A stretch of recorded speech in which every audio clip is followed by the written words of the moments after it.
Vivam, bem-vindos ao Pergunta Simples, o vosso podcast sobre comunicação. Neste novo ano espero que comuniquem cada vez mais e melhor.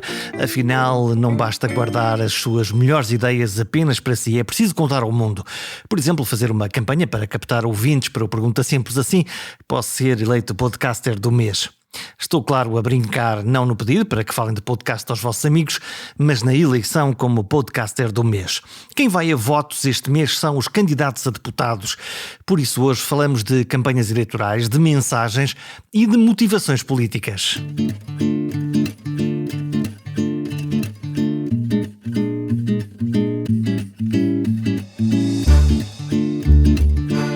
Este é o mês da campanha eleitoral. Dia 30 vamos todos a votos. Eleições legislativas. Vamos eleger 230 deputados e desta eleição nasce o apoio ao governo escolhido para os próximos 4 anos. Então, e o que é que nos dizem os políticos?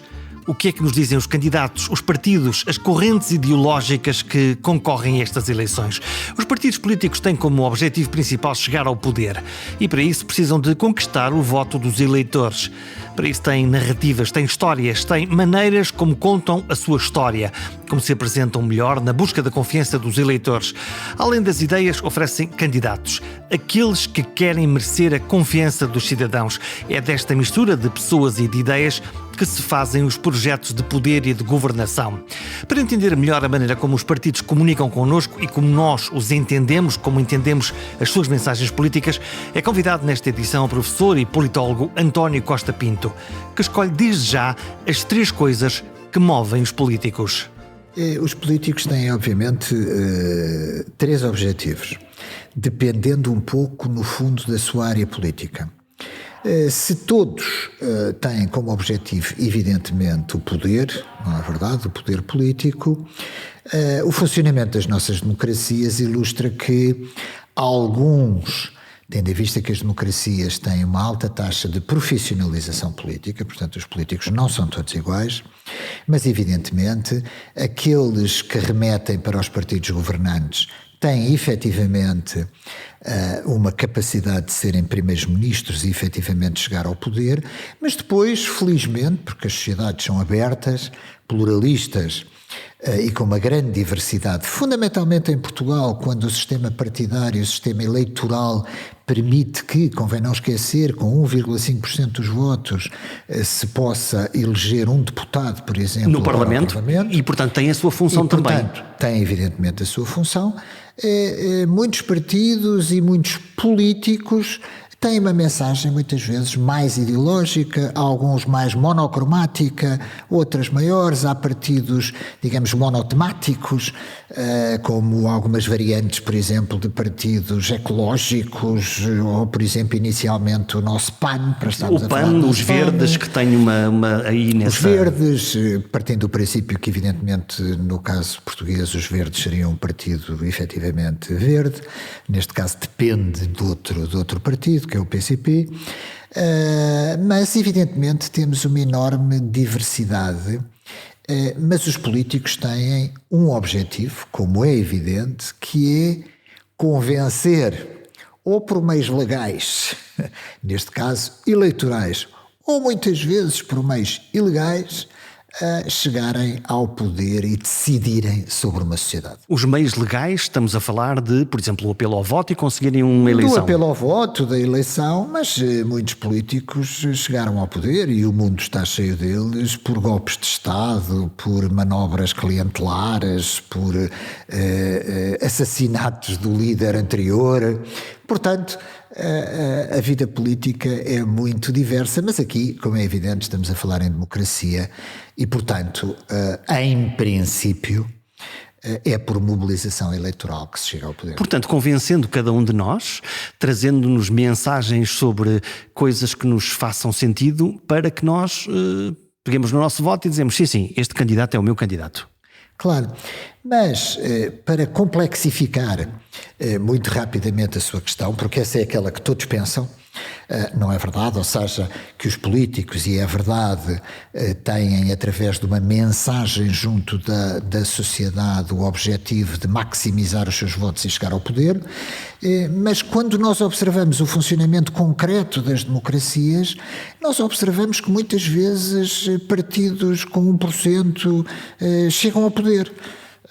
A democracia israelita, para dar apenas um exemplo que eu gosto, que tem um sistema proporcional de círculo único para, enfim, aqueles que estão menos habituados a detectar este tipo de fenómenos. Ou seja, é uma democracia que é aquela que aproxima mais um cidadão, um voto. Portanto, as pessoas quando votam sabem que estão a votar naquele deputado. Não só sabem que estão a votar, não é apenas a questão deste deputado, é que a proporcionalidade é total. Um inglês, quando vota, como é evidente, sem saber, evidentemente que o inglês sabe, porque o sistema existe há muitos anos, há partidos que têm uma escassa probabilidade de chegar ao poder, e há 2 partidos que têm uma possibilidade gigantesca de chegar ao poder, e outros que não. Porquê? Porque a representação, um cidadão, um voto, é pervertida em função da governabilidade. Israel é ao contrário, o que fez com que muitas vezes um pequeno partido religioso, dirigido por um rabi que estava em Brooklyn, ser tão importante em fazer ou desfazer maiorias governamentais, e no entanto era um partido que representava 2% dos votos. Mas isso é uma distorção, não é? Ou não?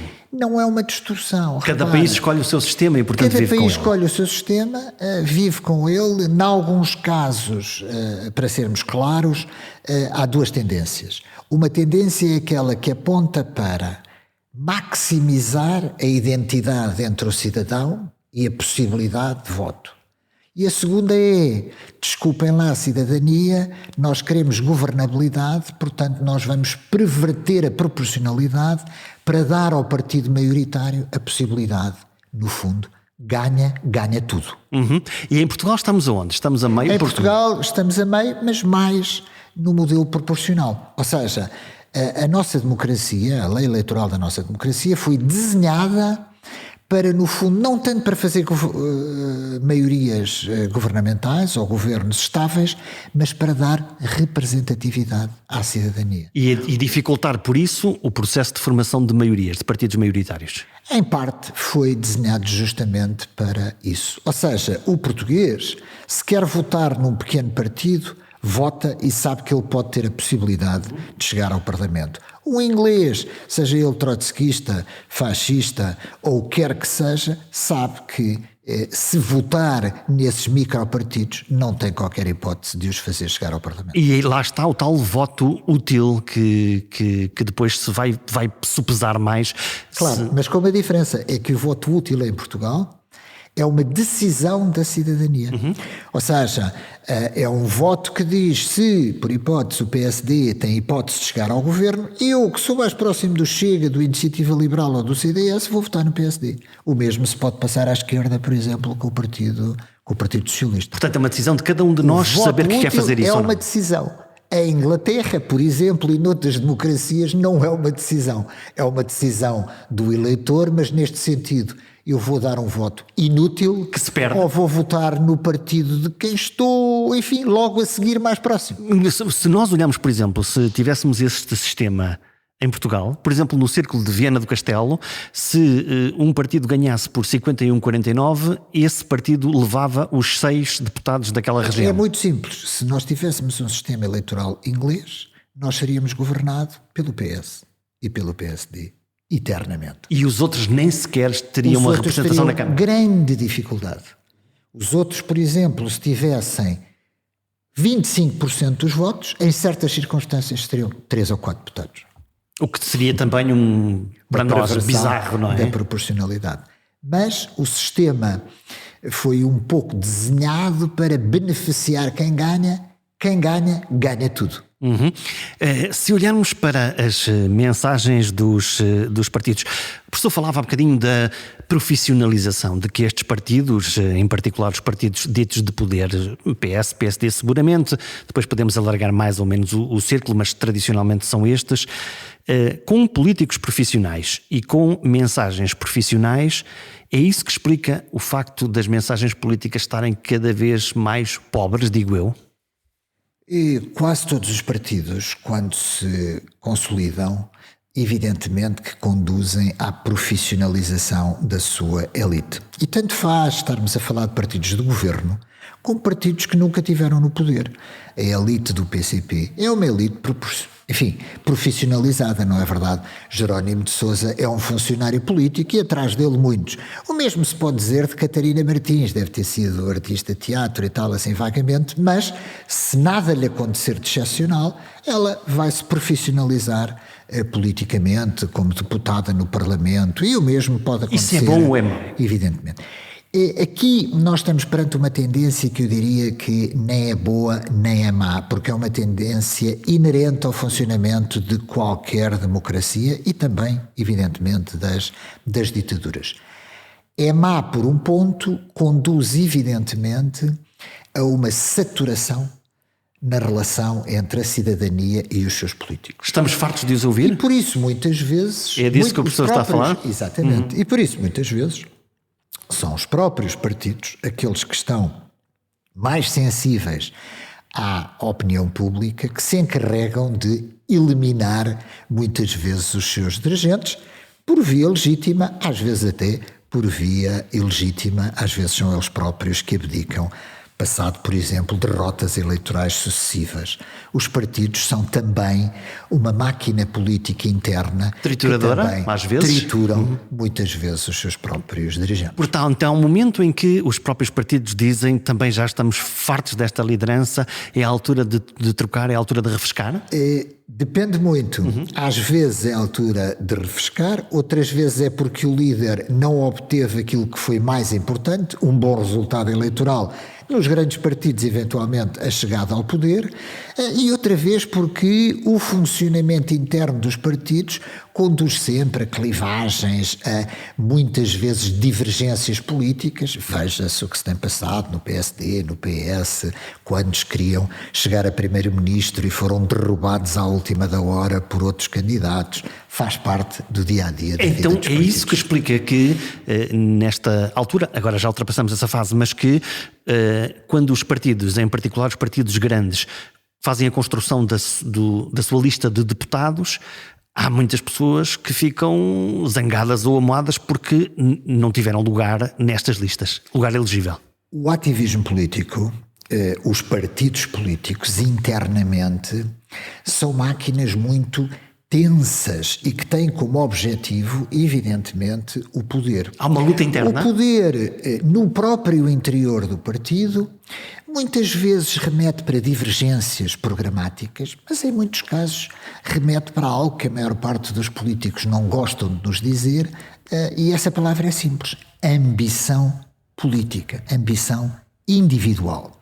E por isso, quando chega à lista de formação, neste caso das listas de deputados, evidentemente que existem tensões entre conselheiros distritais, direção do partido. A cota do líder, não é? Em que é o secretário-geral que tem uma cota. Depende muito de democracia para democracia. No caso português, é a direção dos partidos que, no fundamental, escolhe os deputados. Noutras democracias, não. E por isso, por exemplo, há democracias onde os ministros que estão sentados nas cadeiras dos ministérios e que formam o governo respondem perante o primeiro-ministro. Mas alguns são tão importantes politicamente que são os principais inimigos políticos do primeiro-ministro. E têm peso. E têm peso, porque eles têm um peso eleitoral próprio, porque eles podem ser eleitos nas suas circunscrições eleitorais próprias. Isso acontece muitas vezes nos Estados Unidos, isso acontece em Inglaterra ou noutras democracias. Aqui não vemos muito isso. No caso português, não, porque os deputados e os ministros, neste caso, dependem fundamentalmente da direção partidária. E porque nós, por exemplo, daqui a menos de um mês vamos votar, apesar de nós votamos para o Parlamento, portanto votamos para escolher deputados à Assembleia da República, não votamos para o Primeiro-Ministro. Todavia, esta discussão eleitoral fica depois tudo muito centrado nas caras que cada um apresenta para poder ser Primeiro-Ministro. A tendência para a personalização da política ou seja, para que a personalidade do dirigente seja tão importante como às vezes a sua mensagem, mas na maior parte dos casos personalidade e mensagem estão ligadas, não é verdade? Mas evidentemente nos grandes partidos é de onde saem os candidatos a primeiro-ministro e portanto evidentemente que isso é bastante mais importante. Mas também a personalização existe, veja-se o Chega, por exemplo. O Chega é um partido em afirmação na democracia portuguesa, mas muito ligada à afirmação pessoal deste líder político que corporiza, por exemplo, o Chega. Isso acontece menos noutro tipo de partidos, por exemplo, no Partido Comunista, muito embora dirigido há muitos anos por Jerónimo de Sousa e antes por outros dirigentes. Mas há um grupo que decide a política. A personalização é menor. No caso, evidentemente, por exemplo, do Chega, ainda estamos a falar de um partido que vive ainda com base no capital do seu dirigente. E isso acontece porquê? Porque o dirigente fala melhor? É mais bem percepcionado pelo público? É uma figura pop? O que é que... Isso acontece sobretudo nos pequenos partidos, ou seja, nos partidos ainda em afirmação, depois vamos ver se ficam pequenos, grandes ou médios, porque um dirigente consegue mobilizar eleitoralmente segmentos da sociedade que estavam ou a votar noutros partidos ou que estavam mesmo adormecidos. É um efeito de imã? No caso do Chega, trata-se sobretudo de um voto de protesto muito associado à mensagem política desse líder. Portanto, construindo uma mensagem do contra, eu sou contra o sistema, contra os partidos tradicionais, contra tudo aquilo que se está a fazer agora. Isto garante, esta mensagem pode garantir um capital de confiança e de votos. Exatamente. Ou seja, para dar um exemplo, até há muito pouco tempo nós sabíamos que os valores de certos segmentos da sociedade portuguesa eram valores próximos daqueles do 1,6% que deu origem para já a um partido como o Chega. E onde é que estavam esses eleitores? Simplesmente esses eleitores não tinham sido mobilizados por esse tipo de discurso. Esses eleitores votavam no CDS, abstinham-se ou votavam no PSD, muito embora os seus valores estivessem próximos disso. E, portanto, agora encontraram um líder que foi justamente e que conseguiu traçar o polo de unidade entre a mobilização com base num determinado tipo de discurso, neste caso é o do Chega, poderia ser outro, poderia ser o do PCP, poderia ser... Como tivemos o Bloco de Esquerda há uns anos, quando começou a crescer. Quando nós olhamos para o eleitorado do PAN, que é um eleitorado relativamente pequeno, veja-se, o eleitorado do PAN significou e conquistou 3 tipos de eleitores, ou diria o mesmo tipo de eleitor sensível a vários temas. Em primeiro lugar, não se identifica na escala esquerda-direita. Em segundo lugar, o PAN é um partido inócuo, é um partido simpático, é um partido que não é agressivo, que não é coisa. E o PAN, na sua relação humano-animal, foi sensível a muitos segmentos da sociedade portuguesa que efetivamente veem nos animais domésticos um ponto fundamental de afetividade. E, portanto, muitas vezes o eleitorado mobiliza-se por fatores que não remetem para a governação, nem para a direita São e a fatores esquerda. emocionais. São fatores muitas vezes emocionais. E isso faz com que, por exemplo, estou a pensar provavelmente nas gerações mais novas, muito sensíveis à questão do planeta, do afeto dos animais, captação deste novo eleitorado que provavelmente podia não votar em mais ninguém e que agora se sentiu representado. Como no passado outras democracias, perante a ameaça da guerra nuclear, por exemplo, votaram em partidos de tipo pacifista.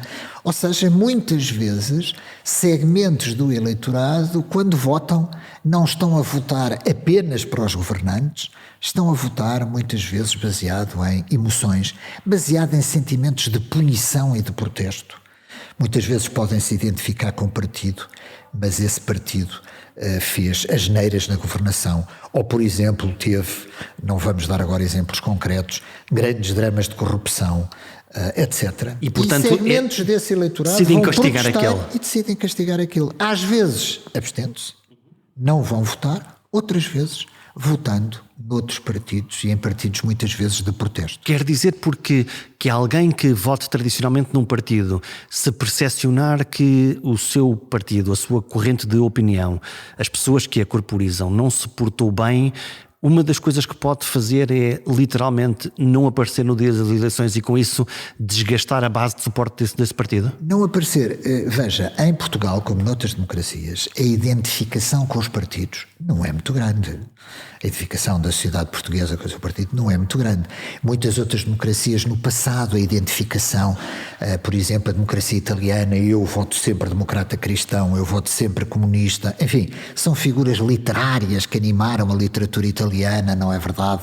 Sob o padre que vota a democracia cristã e leva os seus fiéis versus o comunista que leva também os seus fiéis. Isso em Portugal nunca aconteceu. Desde 1974, 1975, e muitas vezes há pequenos protestos. Vou dar exemplos às vezes esquecidos. Por exemplo, o referendo sobre a interrupção voluntária da gravidez de António Guterres, que não mobilizou o Partido Socialista. O Bloco de Esquerda deve uma parte do seu nascimento a eleitorado socialista descontente com a política demasiadamente centrista do Partido Socialista nessa fase. Portanto, e foi assim que o Bloco de Esquerda apareceu. Portanto, as pessoas sentiram-se defraudadas. Era um partido 3% fundado por trotskistas e não interessa agora, e o PSR que andou ali a festar 40 anos. E subiu. Portanto, muitas vezes o mesmo aconteceu com o Chega. Muitas vezes nós muitas vezes pensamos existe uma razão profunda. Não, há fatores que são fatores conjunturais. 2019, o PSD ia perder. Toda a sociedade portuguesa sabia que o PSD... Havia uma raiva, a hipótese do PSD chegar ao poder era escassa.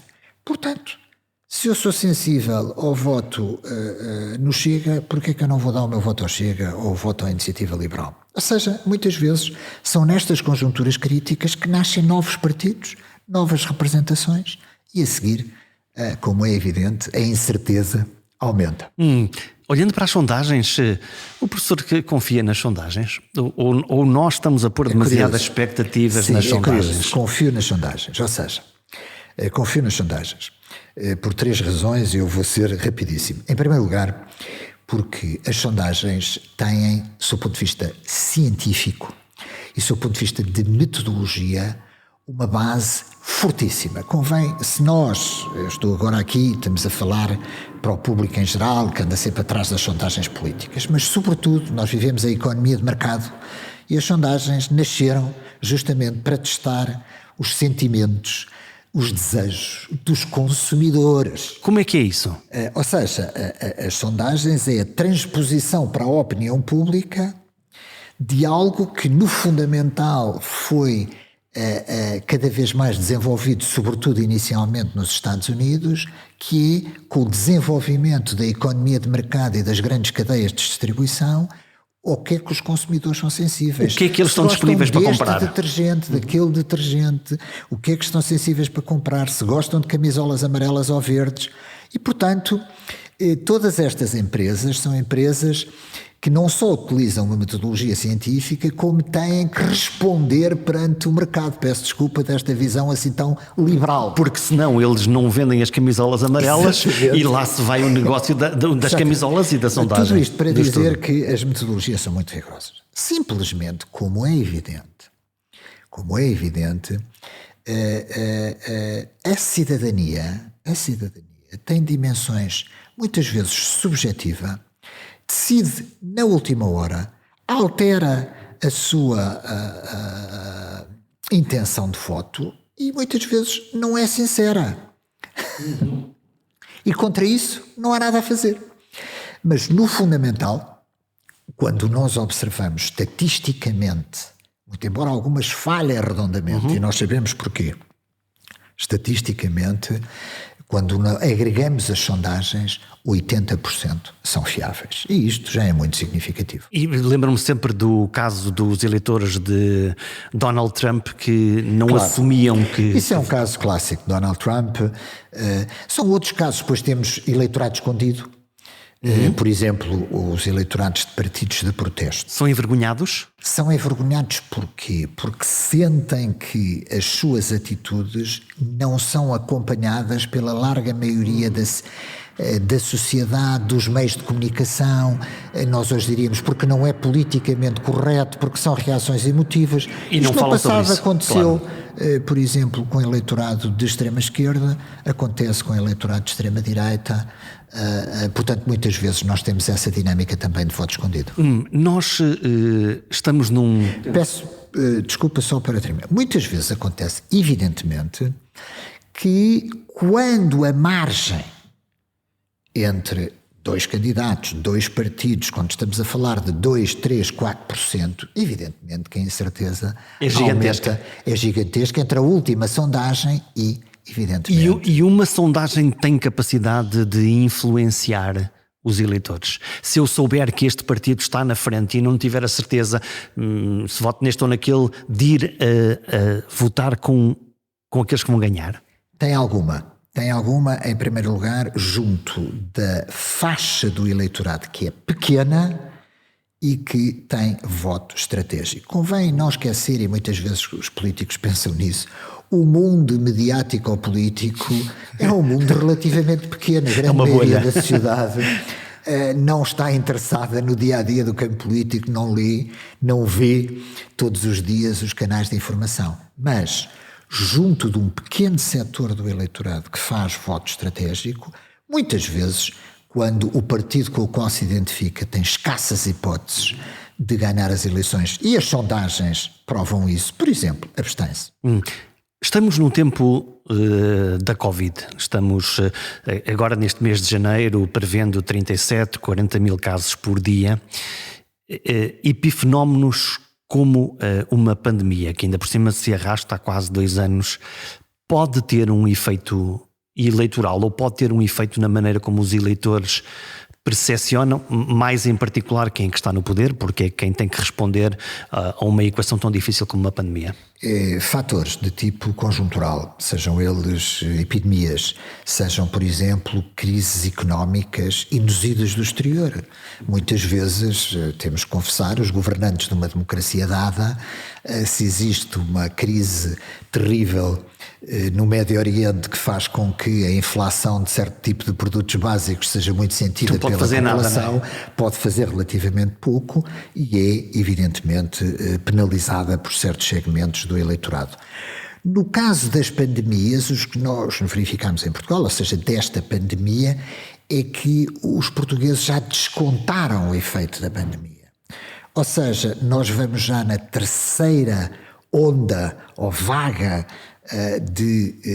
deste nosso ciclo pandémico e nós verificamos que quer nas eleições presidenciais, quer nas eleições autárquicas, etc., quer mesmo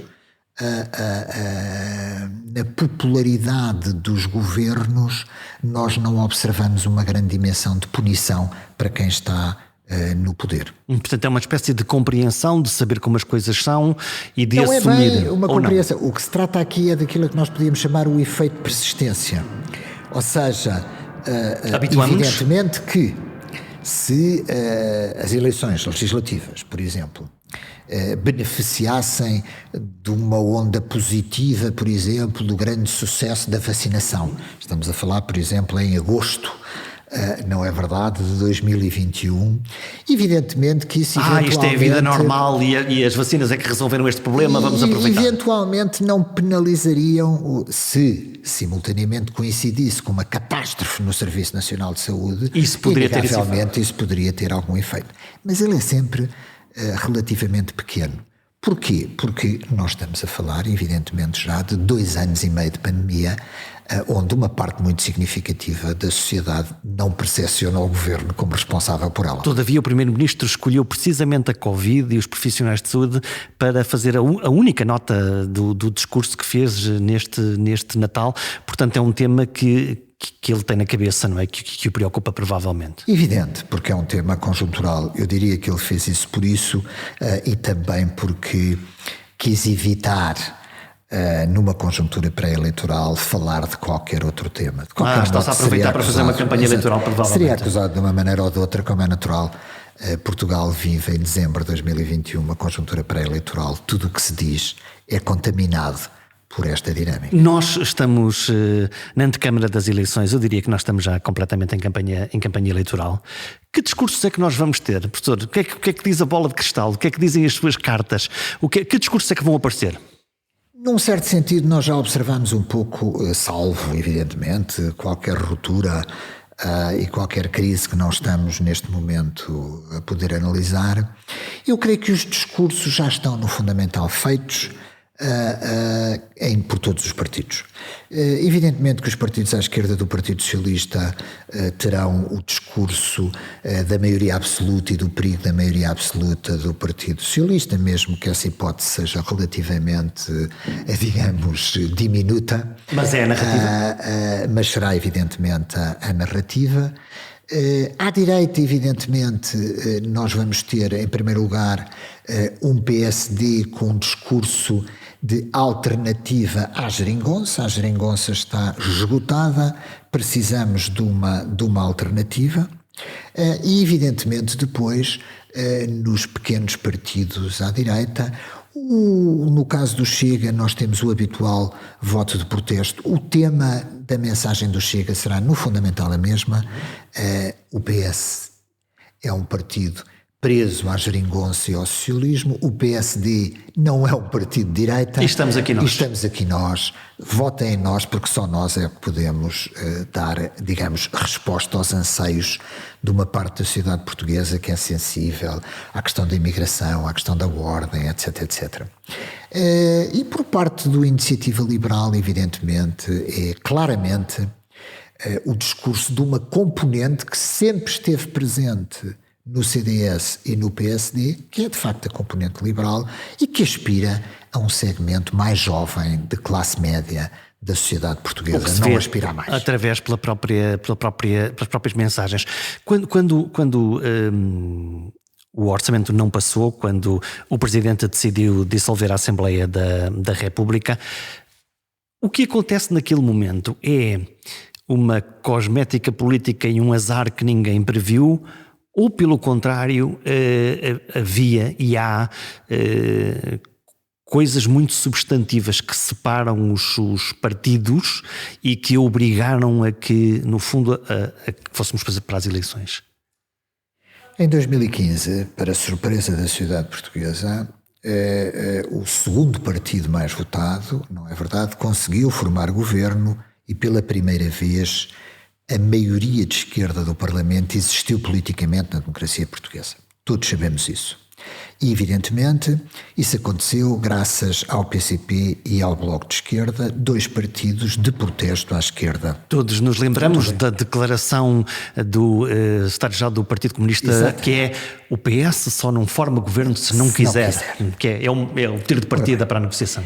Passado 6 anos, o que nós observamos foi que o PCP não ganhou eleitoralmente, substancialmente, com esta, digamos, com estes acordos parlamentares e com a viabilização dos orçamentos do Partido Socialista. Antes, pelo contrário, foi continuando o seu declínio, mais marcado agora nestas eleições autárquicas.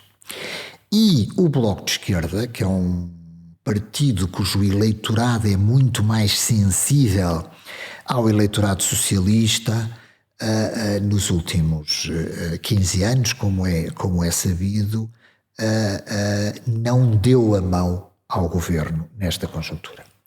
O chumbo do orçamento foi um chumbo ideológico, teve pouco a ver com o orçamento propriamente dito. O Partido Socialista, como é sabido, até fez concessões que não tinha feito no passado. O que é interessante, e vamos ver que consequências é que terá, o que é interessante é que uma parte dos eleitorados do PCP, do Bloco de Esquerda e do PS gostaram desta solução governativa. E agora podem se comportar de uma maneira diferente na altura de votar. A grande incerteza à esquerda é saber se o PS não vai beneficiar um pouco deste chumbo do orçamento.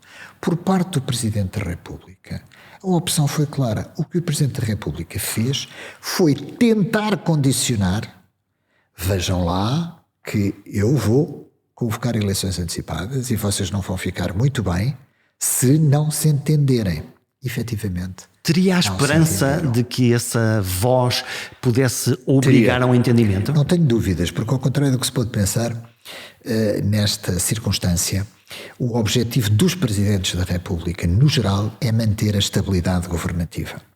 Este governo era um governo minoritário, com o chumbo do Parlamento.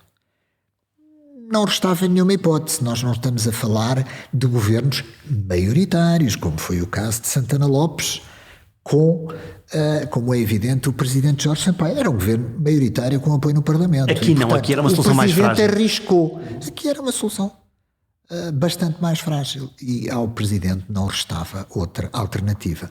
Evidentemente, o panorama vai ficar no fundamental mais incerto. Já que estamos praticamente a fechar a nossa conversa, já que falamos do Presidente da República, Marcelo Rebelo de Sousa, interessa-me olhá-lo como personagem de comunicação. Este homem, professor da Faculdade de Direito, depois comentador, era o nosso comentador dos domingos à noite, tem uma maneira de comunicar completamente diferente de toda a gente. Muito diferente. Quando nós olhamos para os nossos presidentes da República, até uma certa altura o padrão era o padrão clássico do ex-primeiro-ministro, que, esgotada a sua carreira política sob esse ponto de vista, vai tentar a presidência da República. Era uma espécie de lugar do rei. Aconteceu com Mário Soares, exatamente. Foi o que aconteceu com Cavaco Silva. Sob esse ponto de vista, Marcelo Rebelo de Sousa é um candidato à presidência da República, em primeiro lugar, externo no fundamental ao sistema político. Ele foi secretário-geral do PSD, já ninguém se lembrava que ele tinha sido eleito presidente da República com base no seu capital de comentador político, com base no seu capital mediático. É um candidato carismático, é isso que faz dele... É um candidato carismático, é um candidato que obviamente foi eleito por uma maioria de centro-direita, mas que sobretudo é eleito com base no seu capital mediático extrapartidário e até suprapartidário. Sob esse ponto de vista, Marcelo Rebelo de Sousa foi bastante inovador da presidência da República, até porque, uma vez eleito Presidente da República, inaugurou um estilo político novo, uma dinâmica de comunicação nova, um comentário sistemático sobre a vida política portuguesa e uma ensinação muito significativa sobre a vida política portuguesa. E ele está sempre lá, está sempre... Num certo sentido, deixe-me dizer-lhe, como eu ensaiei numa frase curta, ele inaugurou um modelo que poderia ser acusado de populismo, mas que é um populismo institucionalista. Marcelo respeita as instituições, mas tem um modelo de comunicação política muito popular. Porque ele é assim mesmo, genuinamente, ele é aquilo. Porque a Presidência da República é um órgão unipessoal e porque ele é efetivamente assim. E os estilos políticos dos presidentes remetem muito para a sua personalidade. Marcelo Rebelo de Sousa está nos antípodas, sob esse ponto de vista, de Cavaco Silva, por exemplo. Nós, cidadãos, ainda nos entusiasma a política? Estamos cansados da política? Ou isto é o novo normal? Este é o novo normal. Os portugueses, muitas vezes, com base numa taxa de participação eleitoral relativamente pequena, mas como outros cidadãos de outras democracias, quando o sistema político é relativamente estável, quando a conjuntura política e económica não é de grande crise, o que nós observamos muitas vezes é que existe uma apatia e até uma certa alienação, digamos assim, do sistema político. Mas Portugal, até há pouco tempo, não conhecia um fenómeno que a maior parte das democracias europeias, americanas, latino-americanas ou mesmo dos Estados Unidos, que é evidentemente o fenómeno de revoltas eleitorais antissistema. E isso começou a acontecer na Europa por todo o lado. Em Itália, em Inglaterra, na Bélgica, em França, em Espanha, ou seja, uma parte do eleitorado descontente com aqueles que nos governam, no fundo, votar em partidos de protesto, aquilo que nós chamamos os partidos populistas, direita radical. Vamos ver até que ponto nós também entramos nessa vaga ou não. Como votarão os portugueses? A que mensagens serão mais sensíveis ou terão mais resistências? Há uma frase que me recordo a propósito da política e que define na perfeição a fórmula da chegada ou da saída do poder. As eleições não se ganham, as eleições apenas se perdem. Nas próximas semanas vamos assistir a um curioso debate de ideias. Desta vez, mais do que de esquerda ou de direita, pode ser entre o status quo e o protesto. Até para a semana.